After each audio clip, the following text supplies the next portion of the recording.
Bismillah, alhamdulillah, wassalatu wassalamu ala rasulillah wa ala alihi wa sahbihi wa man walahu ba'd. As the last time we talked about the departure of the soul from the body. آخر ما تكلمنا عنه هو النزع. From this moment where the person's soul depart from the body, at this point the Nabi sallallahu alayhi wa alihi wa sallam said, الميت تحضره الملائكة. The angels will be there upon the moment of your death. فإذا كان الرجل صالحا, if a person is a righteous person, the angel will say, أيتها النفس الطيبة كانت في الجسد الطيب. This blessed good soul which belonged to a good body, come out, حميدة, pleased, come out while you're pleased. وَأَبْشِرِي بِرَوْحٍ وَرَيْحَانٍ. And we have the glad tidings for you for nothing but good, nothing but coolness. وَرَبٍّ غَيْرِ غَضْبَانٍ. And your Lord is not angry at you. فَلَا يَزَالُ يُقَالُ لَهَا ذَلِكَ حَتَّى تَخْرُجْ. And they keep repeating this statement again and again and again until the angel of death will pull the soul completely from the body. So upon that moment, you hear the angels, and you see the angels, which is you didn't used to hear or to see before. And when they take it, they will take the soul and will be celebrating it. فيقال مرحبا بالنفس الطيبة, which this blessed soul. And the Nabi sallallahu alayhi wasallam said, فإذا كان الرجل رجل سوء. And if a man is an evil man, or a person is a bad person, the angels who will be surrounding the body will say, أخرجي أيتها النفس الخبيثة كانت في الجسد الخبيث. This evil soul which belonged to a bad evil body, get out. أخرجي ذميمة وأبشري بحميم وغساق وآخر من شكله أزواج. Get out of this body, and we have nothing for you other than a hamim, which is the boiling water in hellfire, and a hell, and a food from the hellfire, which is ghasaq. And they will keep repeating this until the angel of death will eventually pull the soul out from the body. Then both will be the angels who pull that soul of a righteous person, the righteous soul, and the evil soul. They both will take their soul and go up into the heavens, into the sky.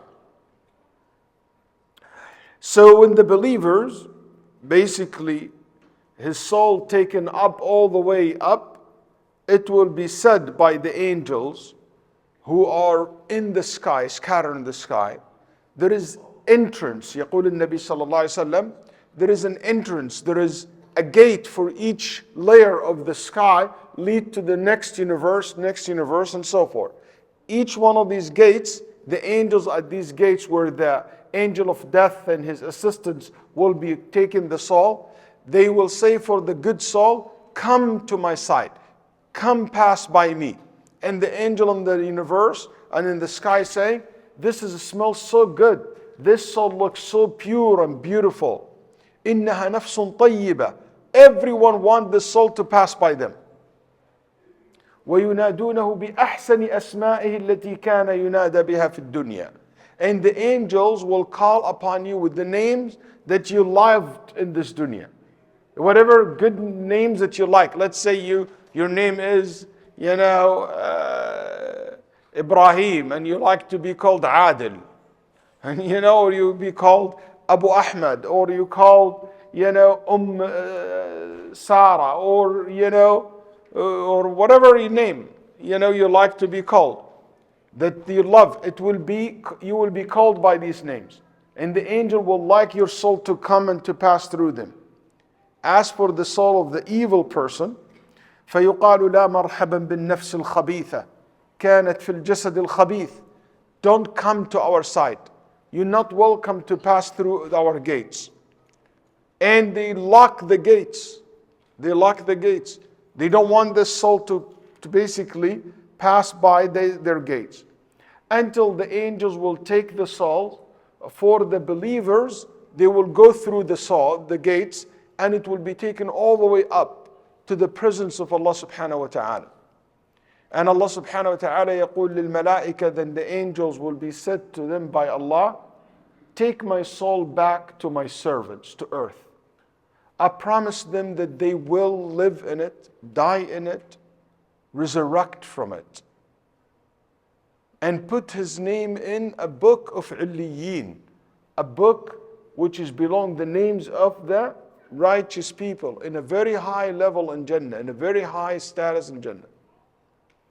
As for the evildoer, the gate will not be open. He will not go through. And Allah subhanahu wa ta'ala will not allow this soul to basically rise. And it will be left to fall. All the way from the sky down all the way to earth. And Allah subhanahu wa ta'ala said to the angel, let it come back to the body. Let it come back to this earth. I promise that I will let them live. I made them from it. I will let them live in it, and I will resurrect. They will die in it, and I will resurrect them from it. يقول شيخ الإسلام ابن تيمية رحمه الله إن الأحاديث, the ahadith that mention that the soul will be returned to the body after death متواترة. يعني large number of narrations, huge number of narrations have mentioned that after you die and after the angel of death take your soul out from your body, your soul will be returned to your body in your grave. In your grave, the soul will come back to your body. But when it comes back to your body in your grave, the attachment of the soul to the body in the grave, not like the way it's attached to you right now. Because right now, if your soul leave you completely, you die. But you're already dead. So the attachment to the body after death is a very different than the way it is right now. That's why we see in the ahadith that your soul, we might be taken to different places, will do different things and activity, and it will be exposed to many different things while your body is still there or not even exist anymore. But it will be attached to that grave.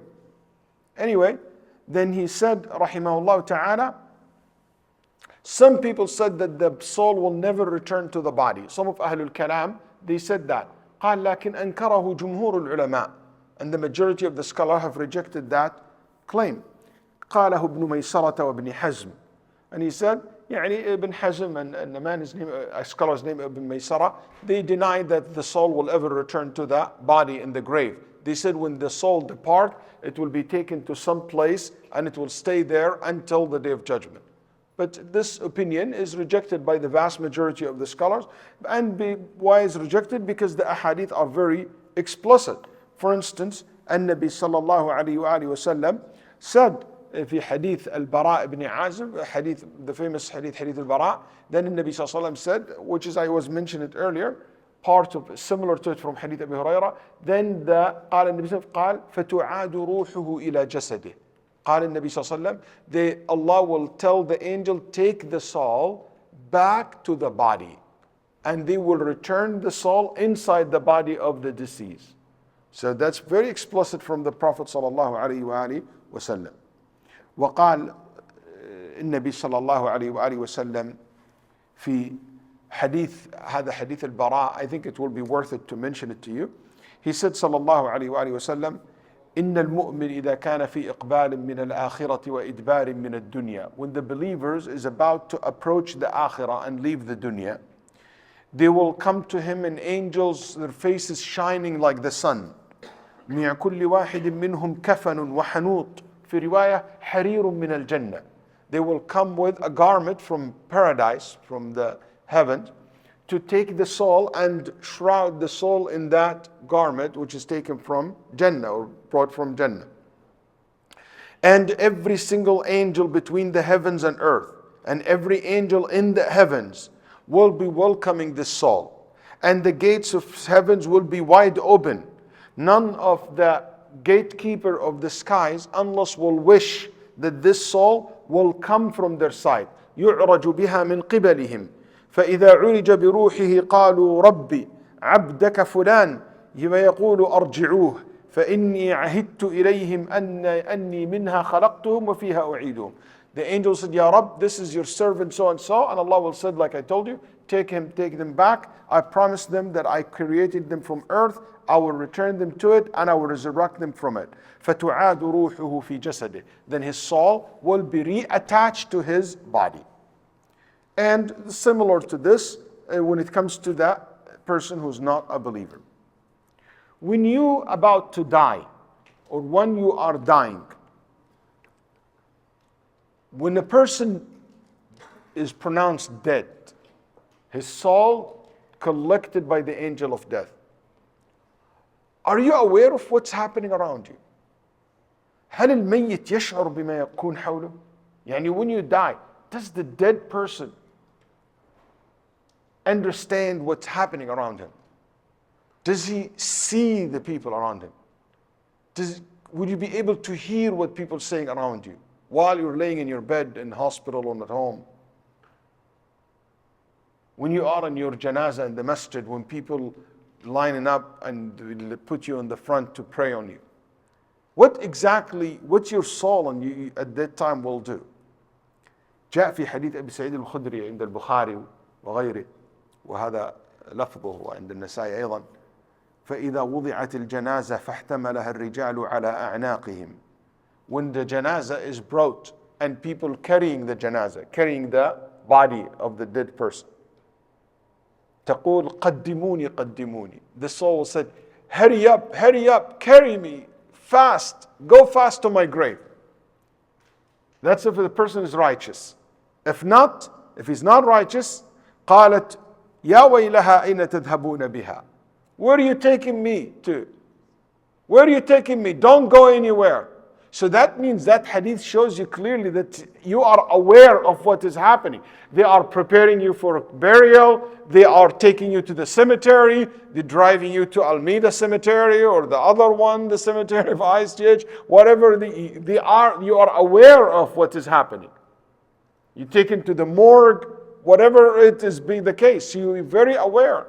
Especially when they prepare you to take you to the grave, we'll be saying if the person among the good doer will be basically saying and wishing at that time to be rushed to their grave, and if not, will be saying, where are you taking me? Where are you taking me?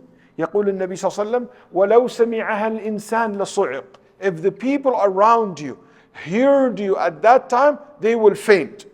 Because a dead person talking. They will basically, as we say, will freak out. قال سفيان الثوري رحمه الله إن الميت لا يعرف كل شيء حتى إنه ليناشد غاسله بالله إلا خففت علي الغسل ويسمع وهو على سريره ثناء الناس عليه. Sufyan al-Thawri said, when a person is dead, will be aware of what's happening and will be aware of the person who washing his body. To the extent that he might, if the person who washing his body is getting a little bit too excited, too harsh, doing the body, and he will wish to come down and just easy on me. Easy on me. And he said, and the person when he's laid down, he will hear what people saying about him or her. ليس هذا فقط, but أيضا يدرك ما حوله حينما يوضع في قبره. This is before you buried. And when you are placed in your grave, you are aware of what's your surrounding.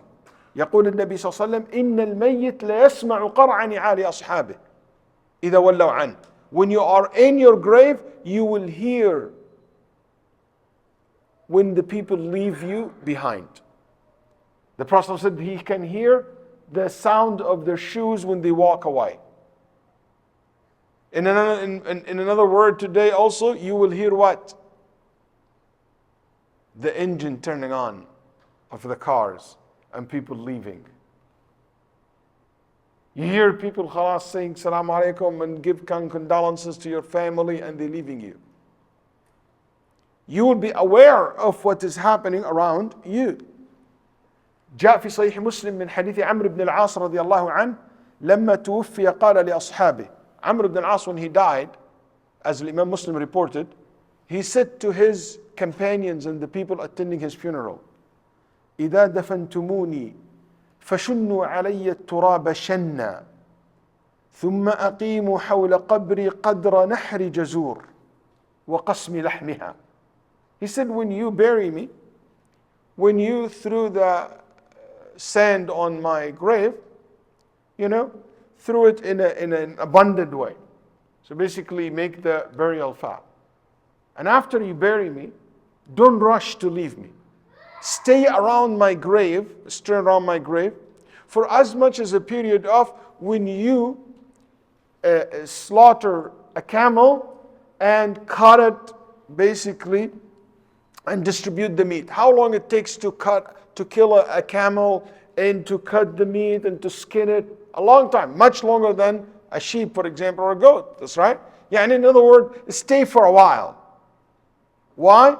قال حتى أستأنس بكم وأنظر ماذا يرجع به رسل ربي.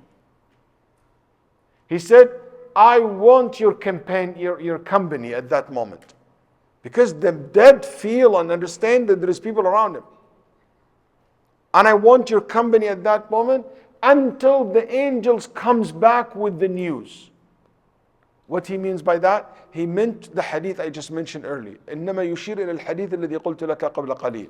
Which is hadith that the Nabi ﷺ said that the angel will take the soul and take the person all the way up and bring it back. And Allah subhanahu wa ta'ala either we said, write my name, the name of my servant in Illiyin, in a special book of the believer. So at that moment he will know what Allah decided about him. And also when he was asked in his grave about his Lord and what the angel will say in return after that. So he will get to know basically from the angels where his destiny is. Also another hadith shows you that in your grave, your soul aware of what's happening. يقول النبي صلى الله عليه وسلم في الحديث وابن عبد البر في الاستذكار وغيره حديث لا بأس به ما من مسلم يمر على قبر أخيه كان يعرفه في الدنيا فيسلم عليه إلا رد الله عليه روحه حتى يرد عليه السلام. Any person goes to visit a friend or a relative in this case, someone you know in this dunya, and you go to their grave and you give them salam, Allah will bring the soul back to the grave. So this soul will reply the salam. Will say, wa alaykum salam. So that means you will be aware if this person, the soul will recognize it. In another narration, if the person you don't know, someone you don't know, just a random Muslim come to your grave and said, Assalamu alaikum, you will give salam, but you will not recognize the person. So it means in your grave, you recognize the people that you know from before and the people you don't know before. يقول ابن القيم رحمه الله والسلف مجمعون على هذا تواترت الآثار عنهم بأن الميت يعرف زيارة الحي ويستبشر به.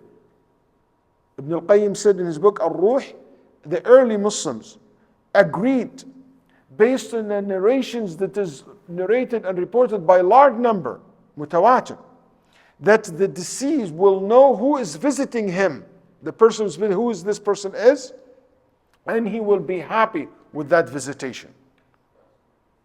And في البخاري ومسلم النبي صلى الله عليه وآله وسلم, when he looked at the dead people of Quraysh, he came to where they are all gathered in a hall.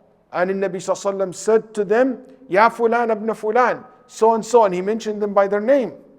And he said, did you find what your Lord have prepared for you? Because I have found what Allah had prepared for me. Umar radiallahu anh said, you talking to them, they are dead. Then the Nabi sallallahu alayhi wa sallam said, وَالَّذِي بَعَثَنِي بِالْحَقِّ, I swear by the one who sent me the truth. They can hear me the same way you hear me right now. And Al-Imam Ibn Abi Dunya rahimahullah in his book Al-Qubur, he mentioned so many narrations, shows that the dead recognize and understand and realize what is happening around their grave and who is coming to them. Aisha radiallahu anha He mentioned the hadith that the Nabi ﷺ said that when a person visits his brother's grave, his brother or that person who was visited will be happy, yastabshir, and will be happy with the visitation of the person until you leave. And Abu Hurairah radiallahu anhu, when he passed by a man, he knows he will give him salam. Abu Hurairah said that the persons that you know, he will reply to your salam and he will recognize who you are. And if you pass by a grave of someone you don't know and you give them salam, he will be able to reply your salam as well. قال وعن رجل من آل عاصم الجحدري قال رأيت عاصم الجحدري في منامي بعد سنتين. He said, I saw Asim al-Jahdari 2 years after his death.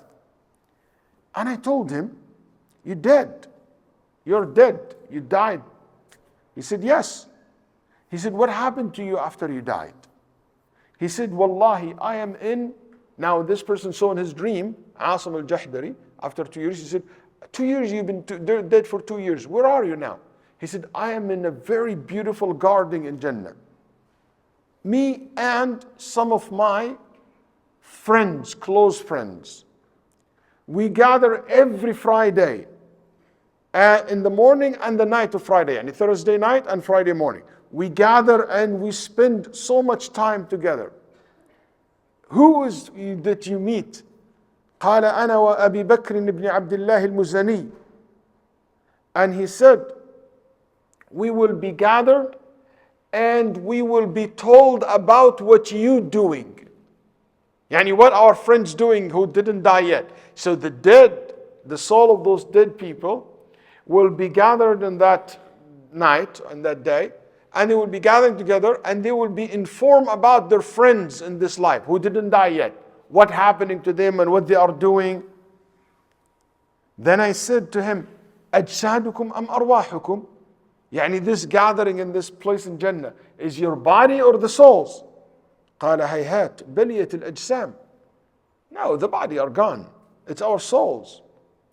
And he said, do you recognize and you know when we go to visit your grave, خلاص, your body is not there. But if we go to visit the grave and your soul in Jannah, do you still recognize and you still understand that we are visiting you? He said, yes, we do. And we will be told about you and your visitation and what you do every Friday and every Friday night or Friday morning. Yani Thursday night in our language today or Friday morning. Then he was asked, why Friday? What's so special? He said, because it's a special day. It is a special day. Because of this, not hadith from the Prophet ﷺ, this not from the Sahaba radiallahu anhum, but one of the narration of the Ibn al-Qayyim rahimahullah and others said, one of the dreams of the righteous people, we don't take rules from it. That's why Shaykh ibn Uthaymeen rahimahullah said, made a good comment. He said, إن تخصيص يوم الجمعة بزيارة القبور لا أصل له في الإسلام. There is no base to say that it's recommended to visit the grave or the cemetery on Friday, as some people do. There is no base for that. Because the Nabi ﷺ said, Zurul Qubur, visit the graveyard, visit the dead. And he did not specify a specific day for that. As the person, so now you know your soul depart, you're so aware of what's happening before burial, and during the burial, and after you buried, your soul aware of what's happening around you, but your soul cannot communicate with people. And back and forth. Yani as if you're telling the soul and the soul reply to you by yes, no, that doesn't happen. Khalas, because you cannot, for example, say La ilaha illallah, or their soul will be say this and cannot respond. They can hear you, but they cannot respond to you. That's why Allah said, وَمَا أَنْتَ بِمُسْمِعٍ مَّن فِي الْقُبُورِ. You cannot make the people of the grave respond to you. Not hear you, because Allah made them hear, but they cannot respond. مسمع يعني عندهم قدرة على سماع الإجابة. They cannot respond to you. So when the soul leave the body, and now the body is taken to the grave and the soul replaced in the grave, there is something it called ضمة القبر, the squeeze of the grave. The Prophet ﷺ said, verily there is a pressing that occurs in the grave, if anyone could be saved from it, then Sa'd ibn Mu'adh would have been. Sa'd ibn Mu'adh, just for you to know, his funeral witnessed by 70,000 angels. سعد بن معاذ هذا اهتز لموت عرش الرحمن، شهد موته 70,000 من الملائكة. لما وضعه النبي صلى الله عليه وسلم في قبره فزع النبي صلى الله عليه وسلم. When the Prophet صلى الله عليه وسلم put him in his grave, the Prophet صلى الله عليه وسلم reacted as if something horrific happened. And he said, La ilaha illallah, there is a pressing for the grave. If anyone would have been saved, it would have been Sa'd ibn Mu'adh. And the Nabi sallallahu alayhi wa sallam responded in the same way and reacted the same way. لما دفن طفلا. He buried a child, and also the Prophet sallallahu alayhi wa sallam pulled back and he said, the grave just pressed that child. And from this we know that the press of the grave, nobody is saved from it. Mu'min, non-mu'min, anybody will be pressed on their grave. And العلماء debate, why the press? لماذا هذه الضمة? They said, قالوا, it is because the earth is like, it's called Mother Earth. Al-ard kal-um. It gives you a birth. You came from it. So when you return back to it, it's like when the parents take their child and squeeze them. قالوا هي ضمة الشوق. شوق الأرض إلى ولدها كشوق الأم إلى ولدها. They said it is basically, it's like when the parents squeeze their children. And it was said, no, it is basically a way of purification or a way of, elevating the status of the person. And Allahu A'lam, because it's hard to say it's a form of punishment for the sins, as some scholars said, because it was reported that it's done to children, and children have no sins. But it seems to be something in the nature of that grave, in the nature of burial. For the mu'min, it is very quick. And after that, a relief. And Nabi Sallallahu Alaihi Wasallam said, the grave will be widened. But for the disbeliever and the wrongdoer, the grave keep getting tighter and tighter into the body of the person. When the person is replaced in his grave, the Prophet ﷺ continued to tell us, as reported in Abi Dawood and in Nasai and others, من حديث البراء بن عازب, the person will hear his friends leaving, and this will be a very hard moment. Can you just imagine yourself in the grave? It's complete silence. Darkness. Alone. And in that moment, the Nabi sallallahu alayhi wa sallam said, يَأْتِيهِ آتٍ. All of a sudden come to you two angels. There are some narrations, one angel, but it's weak. The authentic narration is two angels, Malakan. What's their name? Munkar wa Nakir. Or also pronounced Munkir wa Nakir. Both ways, Munkar wa Munkir, correct. And both have a different meaning. Munkar, يعني munkaru as-surah. It is his face and his appearance. It's something that it is scary. Munkir is someone who will scare you. And يعني هذا اسم فاعل هذا اسم مفعول. Close in the meaning. Nakir. And these two angels will come to the person. Aswadani azraqan. They are black and blue. And Nawawi rahimahullah said possible that their skin is black and their eyes are blue. And blue eyes in the dark, and they are dark, that's just scary. That's why it is one of the biggest fitna of the believers, that they come to the person. And they will come and they will sit the person, فَيُجْلِسَانِ. And they will say to him, to the believer, Man Rabbuk? Who's your Lord? Man Nabiyyuk? Who is your prophet? And what is your religion? فيقول ربي الله ودين الإسلام ونبي محمد صلى الله عليه وسلم. Allah is my Lord, Al-Islam is my religion, and Muhammad صلى الله عليه وسلم is my messenger.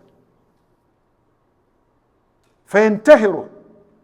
He will repeat the question and he will ask in a very strong way, firm way. The Prophet said, and this is the last fitna. وَهَذِي آخِرْ فِتْنَةٍ لِلْمُؤْمِنِ. And that's the last test for the believer. He will ask him in a very firm way, like an angry way.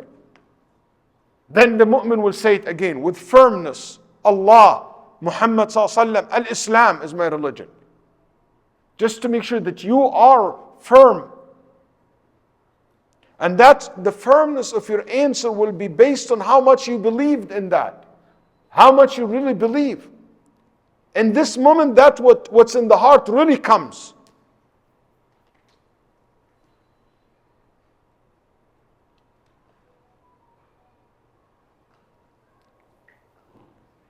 Then the believer will be able to answer.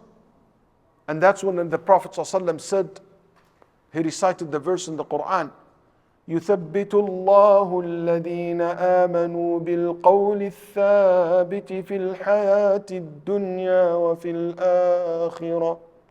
Allah will give a strength to the believer to stand fast in this dunya and in the next. In this dunya, in the grave. And next, in the day of judgment when Allah asks you. So the believer will say that, and the angel will say, Sadaqt. You said the truth. As for the Fajr, and in narration the hypocrites, and in narration al-Fajr, al-Kafir, the disbeliever, what will it say? Who's your Lord? He said, Hey, la adri. Huh? I don't know. سمعت الناس يقولون الله. سمعت الناس يقولون محمد. سمعت الناس يقولون الإسلام. سمعت الناس يقولون شيئا فقلته. Hey, I don't know.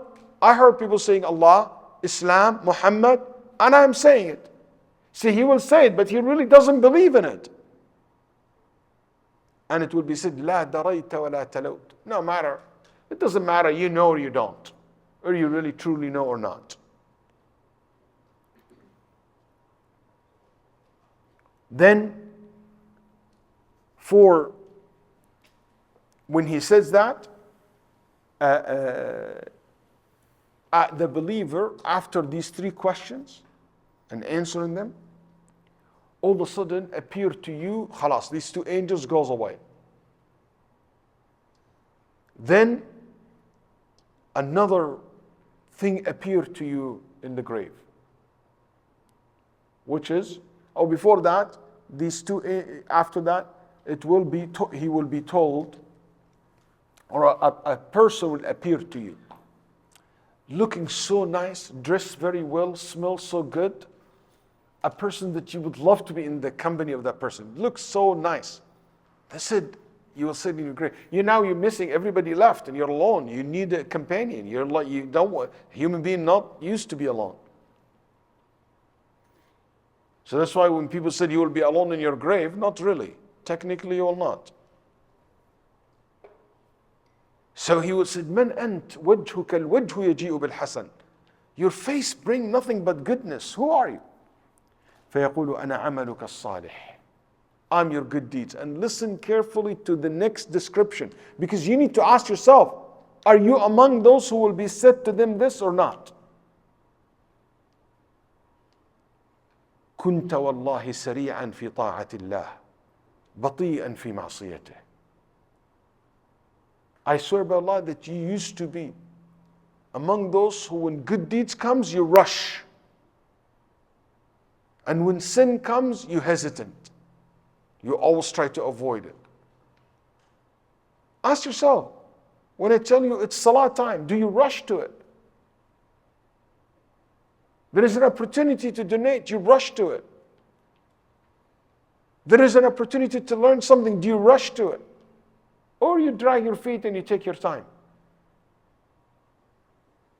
He will say to him, I know that you are the person who will always rush to good and will always try to abstain and hesitate, and you will not rush to bad deeds or doing something bad. Then it will be فَجَزَاكَ اللَّهُ خَيْرًا. May Allah reward you.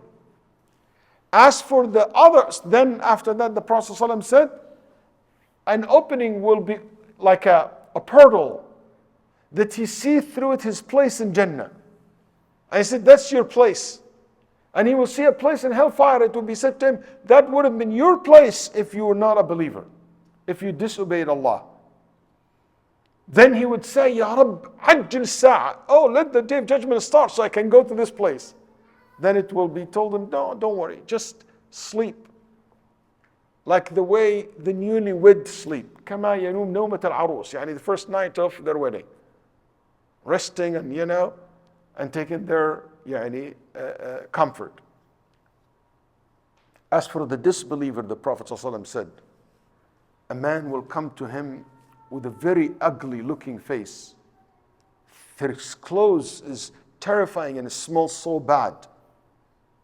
And it would be said, who are you? You look so ugly and smell so bad and terrifying.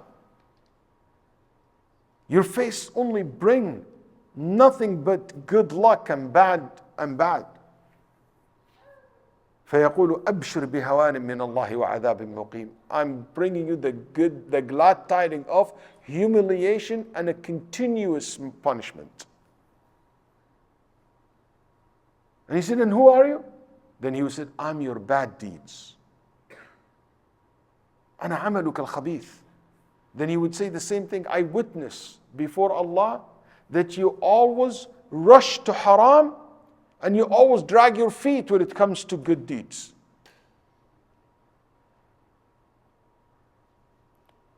Then it will be brought to him أعمى أصم أو أصم أبكم.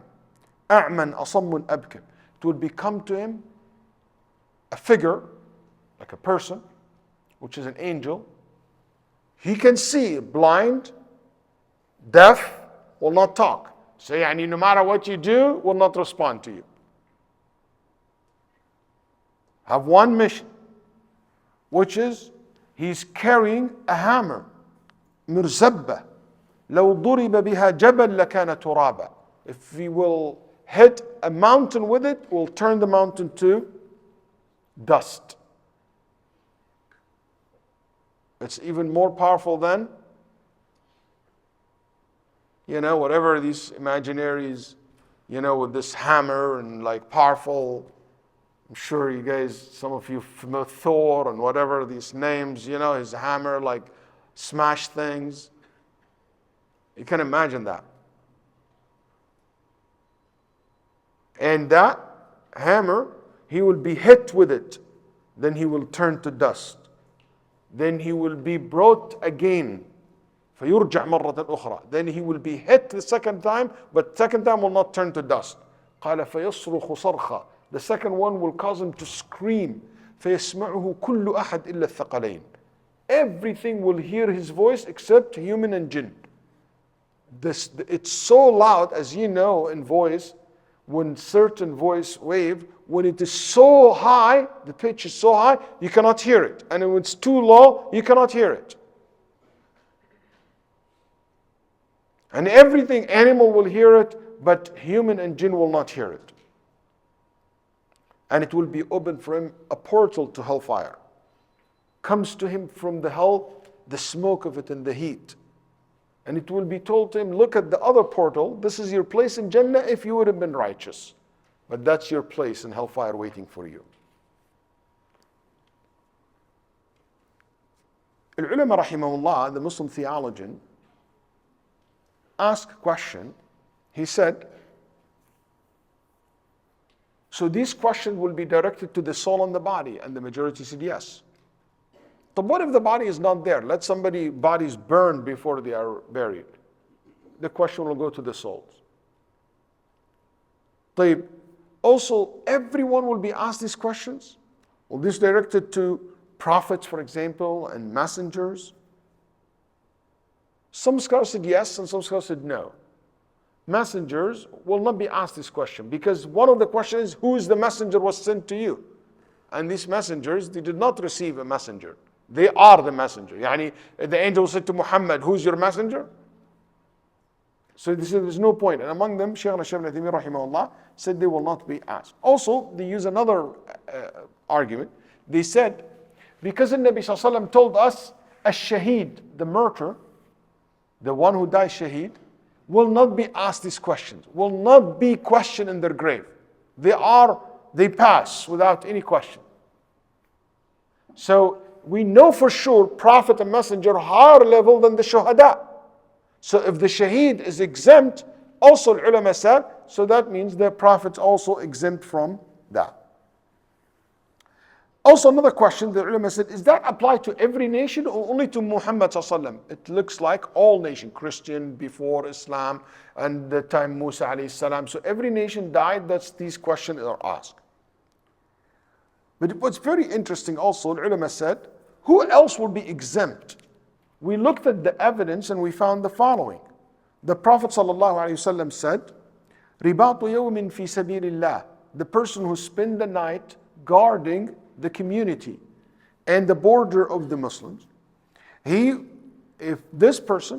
he die while this person doing that, يجري عليه عمله ينمي له إلى يوم القيامة. His ajr will continue until the day of judgment. قال ويؤمن من الفتان. Sahih Muslim. He said, and he will be protected in his grave, on her grave, from the fattan, in his grave, from the angel who asked the questions. You will be protected from them.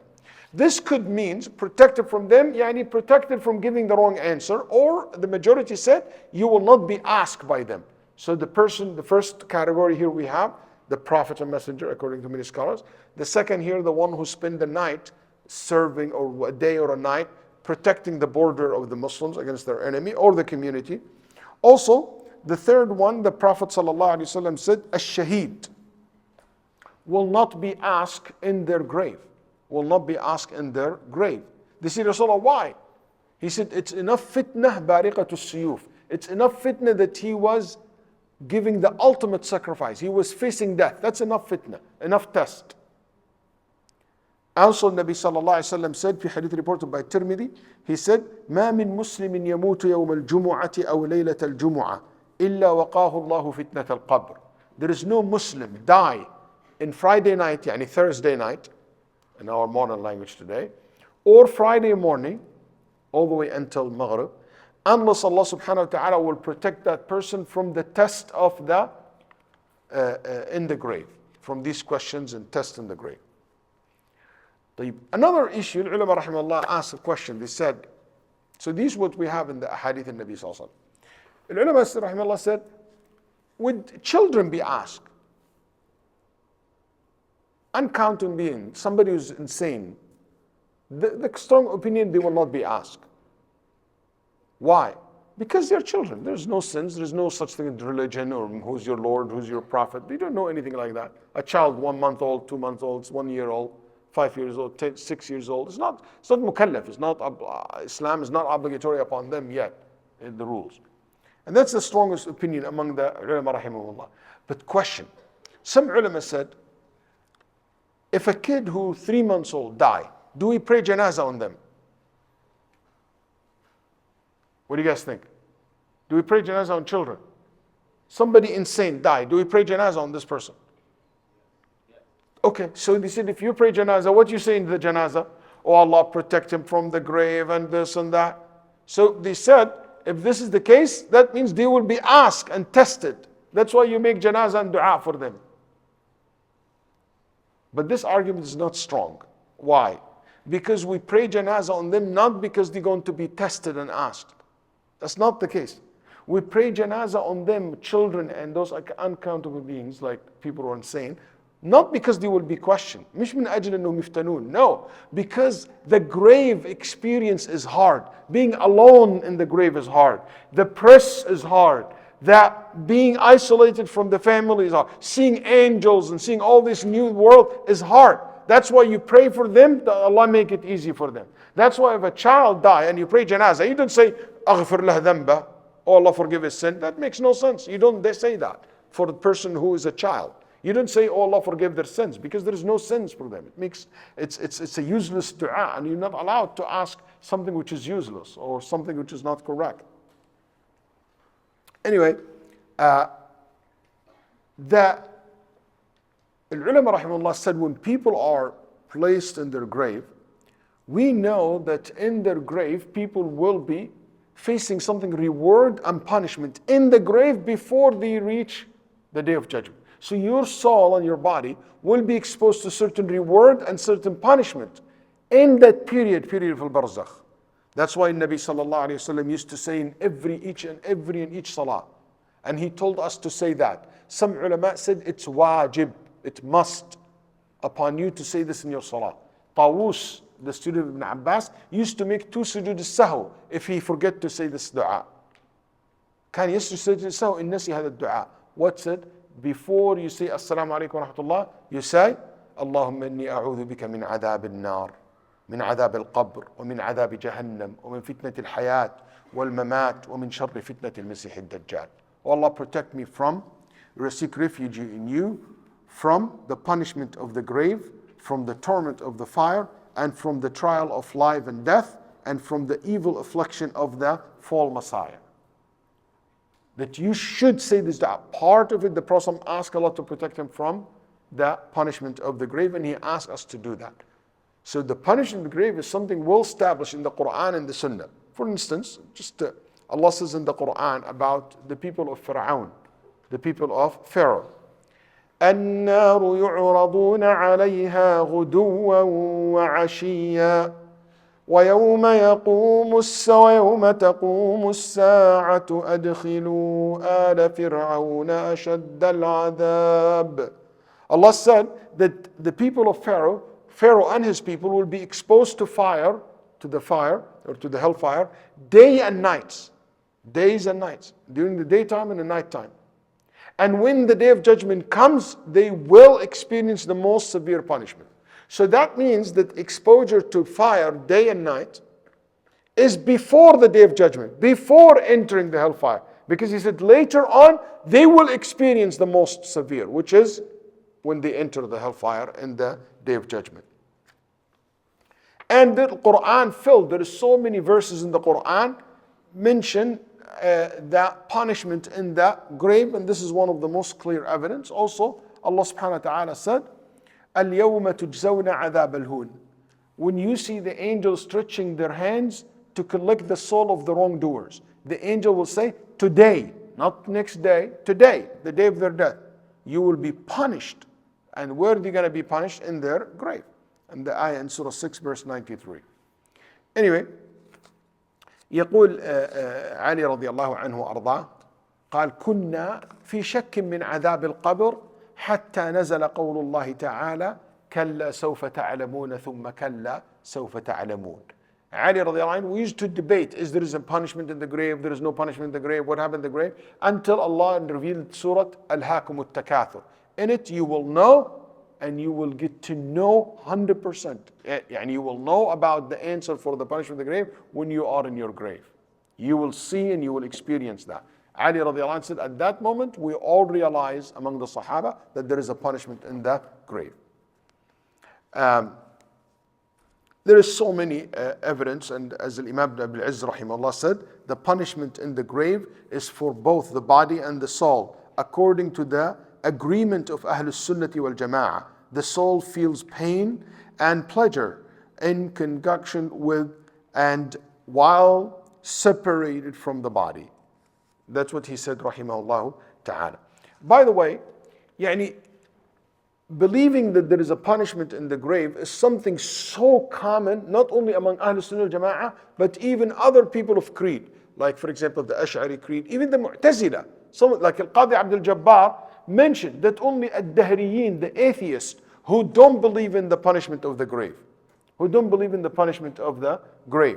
And he said, and they, long time ago, the philosophers, some Greek philosophers and some of the atheists who don't believe in God or don't believe in religion or don't believe in prophets and messenger, they said, how can we believe in the punishment of the grave and we pass by the grave and we don't hear anything, we don't see anything? As if hearing and seeing is the proof that this exists. As if you hear and you see, or you hear basically, or you see everything in the world that exists. Not seeing it, you not seeing it, you not hearing it, it does not mean that it does not exist, as you know. طيب. Some of the examples of what's happened in the grave to you or to the person, okay? As I said, every nation have their own punishment and have their own reward in the grave. But some of the things that is mentioned in the hadith, that widening the grave, lighten the grave, deep comfort sleep, soul of the believer in green birds in Jannah, cool and greenness, pray in your grave, giving a special dress covering. قال الله تعالى فلأنفسهم يمهدون, giving a bed from the Jannah. Glad tidings of things that happen to your family after you die and happening to you as you coming into the next stage of your life. Okay, portal to Jannah, that you will have access to see where you place in Jannah. In the other side, in the other hand, those who disbelievers, those who wrongdoers, that they will be experience darkness, tightening, beating with a hammer, bed made of fire, and they will have a portal to see their place in hellfire. There is a different type of punishment. I will come to give you some of your soul experience at that time. Then, follow. An-Nabi sallallahu alayhi wa sallam used to say to the Sahaba, any one of you have seen dreams last night. So after Fajr. So one time the Prophet told them and shared with them a dream that he saw. And we know the Prophet ﷺ's dream are true. All the Prophet's dreams are true. It's a form of revelation. So this is something Allah subhanahu wa ta'ala have showed Muhammad ﷺ about what happened to people in their graves.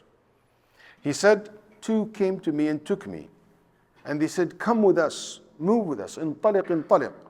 And we passed by a man who laying down and someone by his head holding a big rock, and he will smash this person's who laying down's head with the rock, and the rock will fall not far from the body, and by the time the person goes to collect that rock and carry it again, the head will come back to normal. Then he will smash it again and will go bring it and come back, same thing, and keep repeating that. And he said, what is this?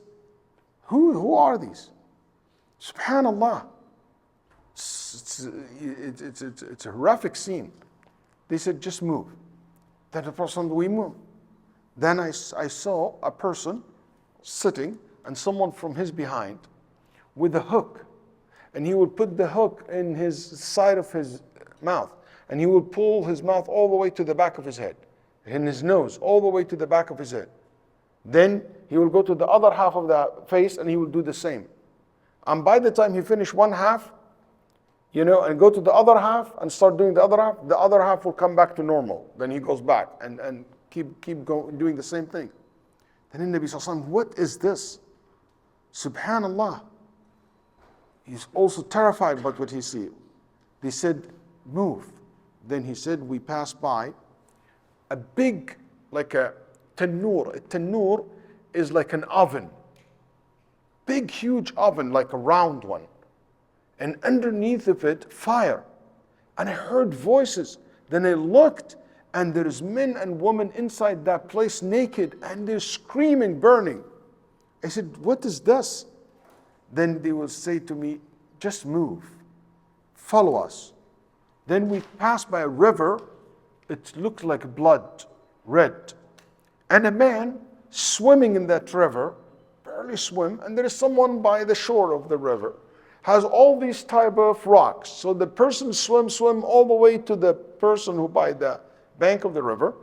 And when he come closer, he opened his mouth and he threw a rock into him. يُلْقِمْهُ حَجَرًا. Then he goes swimmers and they come back and he threw a rock in his face, in his mouth and comes back. Then I said, what is this? They said, just hold on, keep going. Then I passed by a man, his look is terrifying. The worst scene I ever seen in my life, the worst man you can ever see. And next to him, a huge fire that he keep feeding the fire with fuel and basically rocks and woods, and to make it goes bigger. And he keep going around it, checking it from all sides. And I said, who's this person? They said, just wait, keep moving. Then we came to Rawdah, to a garden. dark a little bit. Dark because it's like cloudy. And he said, in it, all kind of colors, so colorful. And in the middle, I saw this man, he's so tall that I couldn't even see his head. It was so tall. And around him, so many children. And I said, what is this? They said, just keep going. And we moved. He said, then I came to another garden, even much better than the first one. I never seen anything like that. They said, let's climb. So we start climbing up in this garden. And we've been to a place like a small town that made with nothing but gold, built with gold and silver. Then the gate was opened to me and we entered. Then we saw a person, we saw in it people. And we saw in these people, somewhere it looks very strange. He said, some of them, mashallah, half of their body have the most beautiful feature, face and body. And the other half is the most ugly looking person you can ever think of in your life. قال شطره كأقبح ما يكون والثاني كأحسن ما يكون. Half and half.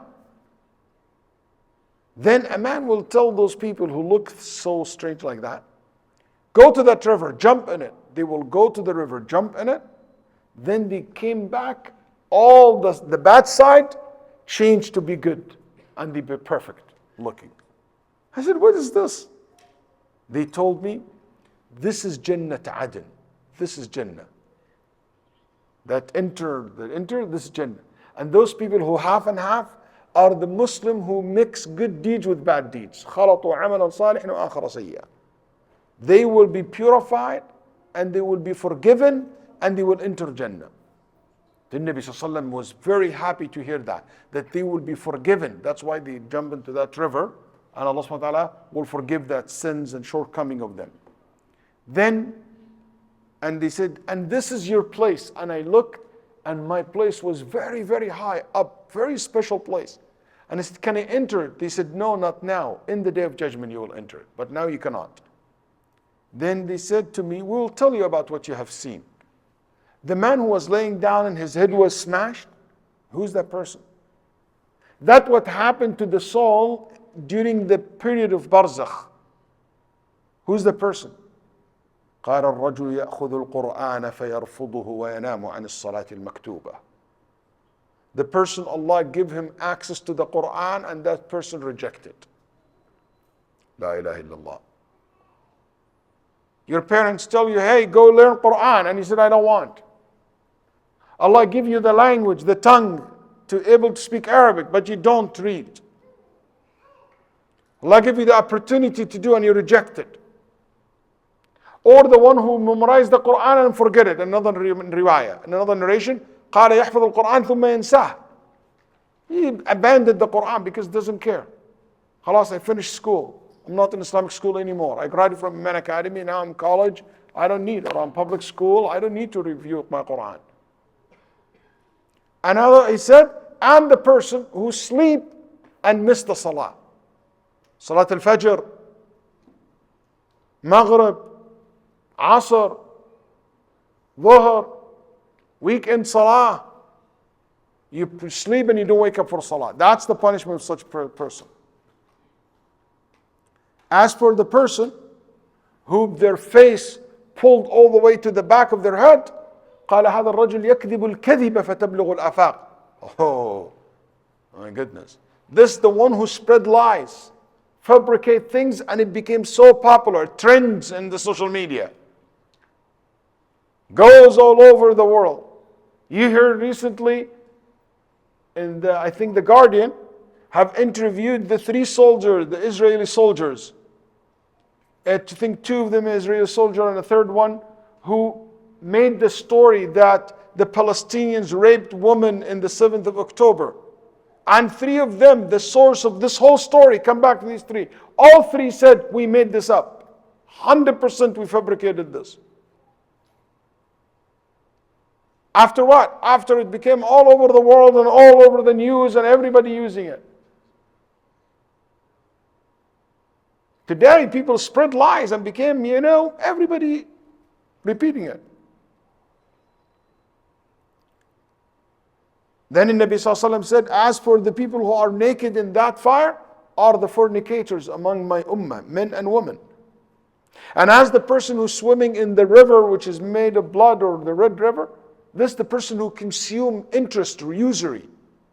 Those who put bank and take interest. As for the person who looks so terrifying, and he basically putting fuel into the fire, this is Malik, the angel of the hellfire. The chief angel, or the chief guardian of the hellfire. As for the person who's so tall and around him children, this is Ibrahim. And the children around him are the children who died in their childhood. They didn't reach the age of puberty. The Muslims. Then a man said, and the Muslims? قال والكفار, يعني the children of the kuffar as well. The Prophet said, and the children of the kuffar. So the children of the Muslim and the non-Muslim, all children will be with Ibrahim alayhi salam until the day of judgment comes. As for the people who are half and half, they are the one who mix good deeds and bad deeds. And Nabi sallallahu alaihi wasallam said most of the punishment in the grave because of urine. قال أكثر عذاب القبر من البول. People don't clean themselves properly, or when they urinate, they made the urine touch their clothes, their body, and they never clean themselves. They never cared for that. And the other reason for most of the punishment in the grave is this tongue, backbiting.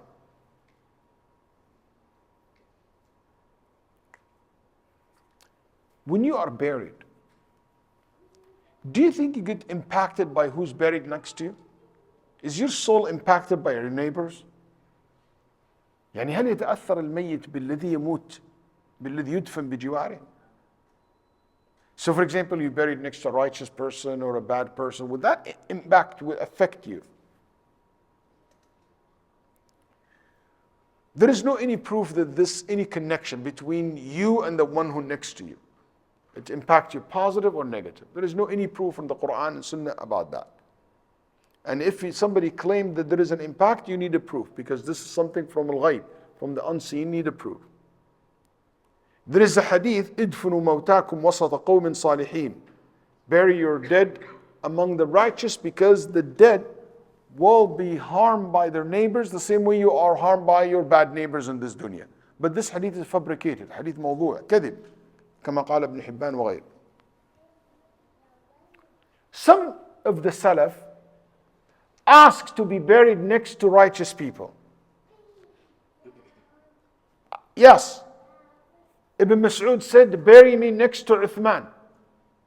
Umar said, bury me next to Abu Bakr. Abu Bakr wished to bury next to Muhammad sallallahu alaihi wasallam. And for example, Ghalib ibn Jibreel, he said, bury me next to Al-Bukhari. And he was buried next to Al-Bukhari. Abu Bakr al-Khatib al-Hafidh al-Mashhur, he said, bury me next to Bishr al-Hafi, or Bishr ibn al-Harith, famous righteous person. So there is many things like that been reported. So if someone would like to be buried in a special cemetery with a lot of people, righteous people die there, that's fine. La yunka, but not to say it is from the Sunnah or there is any proof for it. But what I wanted to tell you, something important. It doesn't matter where you buried. If you buried next to the most righteous person and your deeds are not righteous, it will not benefit you. And if you buried next to the most evil person and your deeds are righteous, it will benefit you, your deeds, and you will not be harmed by his deeds. والله لا يضرك لو كان هو أخبث أهل الأرض وعملك صالح لا يضرك وإذا كنت فاسد وهو من أصلح أهل الأرض لا ينفعك. What is important to deny or to reject the claim that someone believe I bury next to a righteous person, so the barakah of the body of this person will reach to me and protect me or will benefit me or he will intercede for me. All this are not من البدع. Nabi sallallahu alayhi wa sallam told us a hadith that I think it's also important to keep in mind. Beautiful hadith. قال صلى الله عليه وسلم إن الميت إذا وضع في قبره, when a person replaced in his grave, he hears the people who buried him leaving. إن كان مؤمنا, listen to what happened to your soul. Now it's in the grave. كانت الصلاة عند رأسه فإذا أتاه العذاب قال لا يؤتى من قبله. His prayer will be at his head, protect him. If there is an angel come to question him or punish him, the salah said, no, don't touch him. I'll protect him. He used to pray. And the siyam in his right hand side. You're fasting. Your Ramadan days. Was zakat in your left hand side. And the other deeds like volunteer sadaqah, advising people, being good to people, ihsan ila nas, was sadaqah, volunteer prayer, takunu inda rijlay, for where your feet is, to protect you. So basically you are protected from the top, the bottom, the two sides. And in other words, your good deeds in this dunya will protect you in your grave from the punishment of the grave. As for the wrongdoers, when he's approached by the angels, nothing to protect him because he doesn't have any of these things. The punishment of the grave, two types. One which will continue until the day of judgment. And this for the disbelievers. For the believers, some of them continue for a while, some of them continue until the day of judgment, but maybe breaks in the middle. If you look at all the ahadith come to that conclusion. And because of the time, we don't have time to go over it. طيب, somebody asked a question. Is it fair if somebody died 2024, okay, and somebody died 1000 Hijri, and the day of judgment, let's say 4000 Hijri?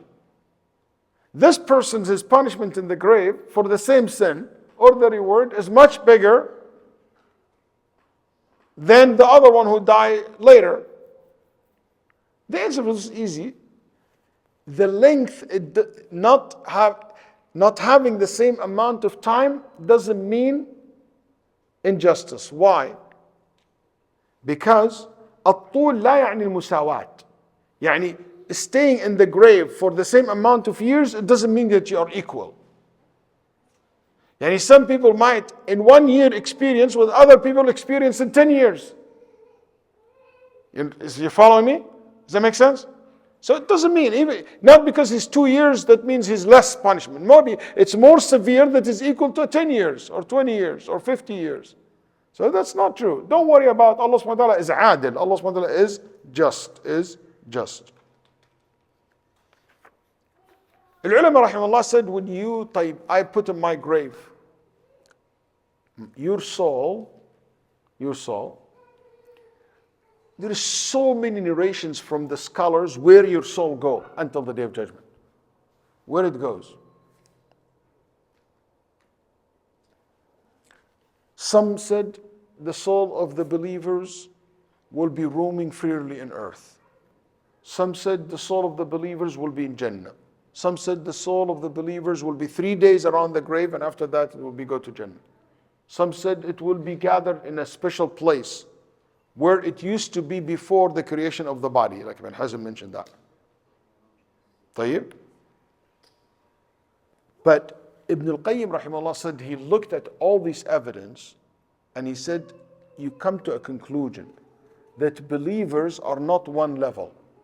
And based on this, their souls in different places. So, al-anbiya wal-rusul wa khiratul khalq, the best of creation like prophets and messengers, their souls in the presence of Allah. That's why in Al-Isra wal-Mi'raj, Nabi sallallahu alayhi wa sallam saw the souls of the prophets and the messengers, Ibrahim alayhi salam, in the top heavens. And Nabi sallallahu alayhi wa sallam upon his death said, بَلْ إِلَى الرَّفِيقِ الْأَعْلَى, I will be in the company of the Most High. Ash-shuhada, their souls in a different place. Ash-shaheed, the one who dies shaheed, his soul will be cast in a green bird. like taking the shape of a green bird. Freely in Jannah, travel and eats. The believers, the Prophet قال المؤمن هي نسمته كالطير تعلق في أشجار الجنة.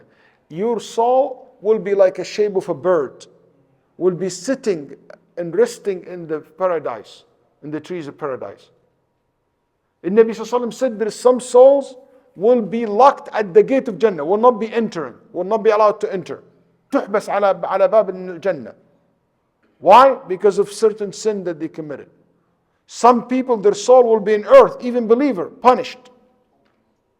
That's why Nabi ﷺ said for the person who died while he's in debt, his soul was locked, was in the grave, did not leave the grave. So here we understand from this that people have a different level. As for the disbelievers, Wallahu a'lam, their souls, Imam Ahmad has one narration that they are gathered in hellfire, and some said no, they gathered somewhere in earth. Question: can anyone see what's happening in the graves? Can Allah show some people what's happened in the graves? Generally, no. Nobody can see everything happen to the grave. About 15, 20 years ago, no, more than that, maybe 30 years ago, there were a news that came out, a Russian scientist, they said we have discovered hellfire. Why? These geologists, they put microphones through the layers of earth, and they were able to record voices of human beings who are screaming. He said that's not the sound, the voice waves belong to human beings, and they are screaming. And it was big news. You can Google it, search it, you listen to it. I listened to that recording myself. It's kind of interesting. So here the scholars said, they asked the scientist at that time, they told him, so do you believe in God? Because he's atheist. We're doing the press release. He said, I don't believe in God yet, but I believe in hell. At least he knows where he's going. Okay, so Al-Ulama rahimahullah asked the question, and that was raised a long time ago. Al-Ulama said, Allah might expose individual to part of the punishment of the grave. Some individual. Or part of what happened in the grave to certain people. But to expose completely, no. And Nabi sallallahu alayhi wa sallam said, Allah have kept this hidden from us for our own goodness. Yani I can guarantee you, if you see what's happening to the grave where people buried, you cannot sleep, you cannot walk, because everywhere in this earth, there is people buried. That's one point. Bet you anything, in this area you will find a lot of people died and buried. Hundreds of years ago. Everywhere. So if you're going to be exposed to this, since Adam alayhi salam, you will never be able to enjoy life in this earth.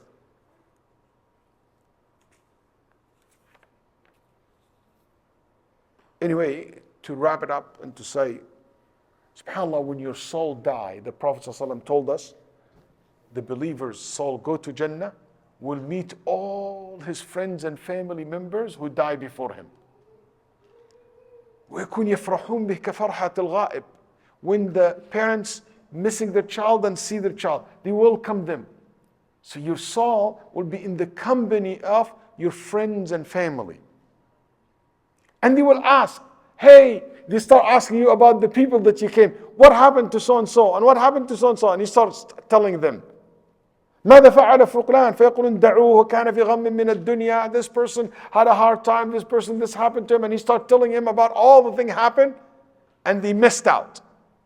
Hey, what happened on earth? What happened, who get elected? I don't know if you're going to ask who get elected, but what happened to the world? You will be telling people about what happened behind you. And you will ask about some people, they will tell you, and he will say, قال فإنه ذهب إلى الهاوية. This person, he dies a kafir, just don't worry about him. ولذلك يقول أبو الدرداء اللهم إني أعوذ بك أن أعمل عملا أخزى به عند عبد الله بن رواحة. I don't want to do anything that will shame me in front of Abdullah ibn Rawaha, die way before him. So he doesn't want whatever, I don't want to do something, and Abdullah when he asks, how is Abu Darda doing? And he says, oh, he's doing this and this, I will be ashamed of this. I want to keep my reputation good. So even al-Anbiya, they gathered as al-Isra al-Mi'raj, the Anbiya gather and talk what will happen. Isa, when you're going to return back to the dunya. So there's a conversation between the people after death. So your soul will be engaged in social activity, in another word. قال ثابت البناني إن الميت إذا مات احتوشه أهله وأقاربه الذين تقدموه من الموتى فلهم أفرح به وهو أفرح بهم من المسافر إذا قدم أهله. When you die, your soul will be connected with your family member who died. Your parents, your father, your mother, your grandparents, your uncle will be gathered together. And you will be informed when you die about what happened to the people who died, when you die, you left behind. To the extent even some of the ulama said, actually, you will be in a regular base told about what happened to your family. SubhanAllah, and your parents knows about you. Hey, your grandson graduated, your son got married, your daughter got married, she got children. Your father will be informed. يقول Mujahid, and Mujahid definitely heard this from Ibn Abbas, because no way he can get this from any other source. And Ibn al-Qayyim said that's an authentic narration. Mujahid said that in al-mayyit, the person who passed away, will be informed about salah waladi, about how his children became righteous, became good. And في الحديث إن أعمالكم تعرض على أقاربكم وعشائركم من الأموات فإن كانوا خيرا استبشروا وإن كان غير ذلك قال اللهم لا تمتهم حتى تهديهم كما هديتنا. Your friends and family, your family member will be told about your deeds. If it's good, they will be happy. And if it's bad, they will say, Ya Rab, guide them as you guided us. This hadith, there is a debate over it. Shaykh al-Albani rahimahullah ended up saying it is acceptable and authentic. But many of the ulama rahimahullah recognize this hadith. And there is another hadith, a little bit much stronger than that Allah subhanahu wa ta'ala raised the person's level in Jannah. He said, why? He said, because your children have prayed for you. طيب. Your soul when you die can meet a soul of a living person. Can the soul of a dead person come to you, contact a person who's alive? Inshallah, next time when we meet, inshallah, we'll talk about this. I believe I kept you too long, that's right. I can see people not interested anymore to know. Are you guys interested to know? Quickly. If you mean by this what they call it مسألة تحضير الأرواح, someone said, hey, I will call the soul and we'll make some ritual and say certain words and it can bring the soul and the soul talk. And he said, oh son, blah, blah, blah. This is all scam usually. They scam the people. They know a little bit about background about you. So they make all this, they do their homework about you. So they tell you stuff and you think, oh, my parents came and they talked to me. You see some of these, done by, people claim that they're spiritual or whatever. Sometimes they use jinn, they use the qareen of your father who passed away, the qareen of your sister who passed away, and they bring the jinn from the qareen to speak. So these are magicians. But other than that, the only way you can connect with a dead person is through sleep, while you sleep, in your dreams. And Ibn al-Qayyim rahimahullah talked extensively about this in his book Al-Ruh, and he mentioned so many evidence and to support his idea that it is possible. And one of the things is that he used what Ibn Abbas radiallahu anh said. Ibn Abbas said, I was told that the souls of the believers, of those who passed away and those who sleep, meet each other. So when you sleep, your soul depart from your body. And when it depart from your body, it could meet the soul of your parents, your friends, someone from the past, a scholar, and a conversation will take place. and they talk to each other. Or no talk, you just see the person. So that's an actual, you actually have seen the soul of this person who passed away. Abdullah ibn Mubarak said he saw, he was seen in a dream by one of his friends, Sakhr ibn Rashid. Then he told him, what happened to you? He said, I'm good, I'm in a good place. In Jannah? He said, yes, in Jannah.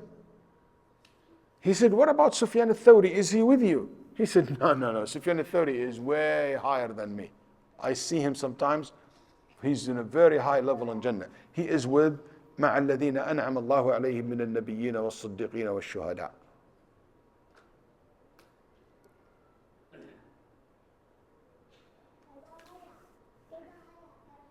Sa'id ibn Musayyib, he met Abdullah ibn Salam, who was a companion.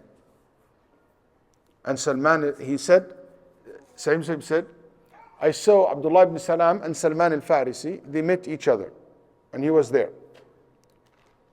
So one of them said to the other, if I die first, look for me in your dream. Look at the Sahaba, understand this concept. Ibn al-Qayyim said.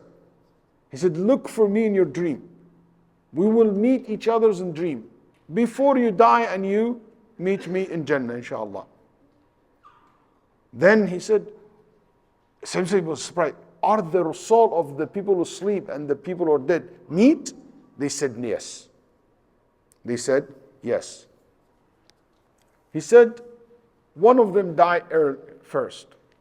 And the other one said, I saw him in my dream. And I said to him, how are you doing? He said, excellent. He said, what should I do to prepare myself for this day? He said, have tawakkul ala Allah. وأبشر فلم أرى مثل التوكل. Have trust in Allah subhanahu wa ta'ala, nothing like tawakkul. Al-Abbas, he said, I saw Umar in my dream after 1 year. And Umar was wiping his sweat. And he said, yeah, Umar, what happened 1 year? He said, I just now finished. I only passed because my Lord is forgiven, merciful. Umar ibn Abdul Aziz, his son Abdullah, saw him in his dream after he died in a very beautiful garden, and he gave him an apple.